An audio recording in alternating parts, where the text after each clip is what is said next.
Je suis tombée dans les livres très petite. Dès que j'ai su lire, je suis devenue une sérieuse lectrice. J'allais à la bibliothèque, je prenais tous les livres du Club des 5 jusqu'à ce que je les ai tous lus. Pour être libraire, il ne faut pas seulement aimer les livres, il faut vraiment aimer les gens aussi. Il y a une petite cloche qui sonne quand la porte s'ouvre dans la librairie. Je me dis, ah, voilà, quelqu'un rentre et je vais pouvoir lui faire découvrir des choses.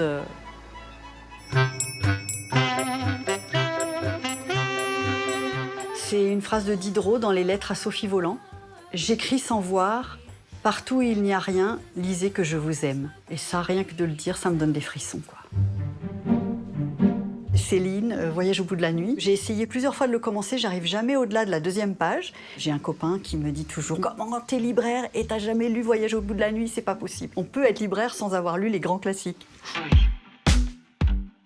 L'homme qui savait la langue des serpents. C'est à la fois un roman médiéval, un roman fantastique. C'est très drôle, c'est totalement déjanté, il n'y a aucune limite. Oui, alors il y a une femme qui est mariée avec un ours. Bah, et alors L'Effrayable de Andreas Becker. En fait, c'est un auteur allemand qui écrit en français et il crée des mots, il crée des formes de grammaticales qui n'existent pas. C'est très fort, c'est une expérience de lecture très forte et ce livre n'est plus disponible, donc il faut absolument trouver un éditeur qui le réédite.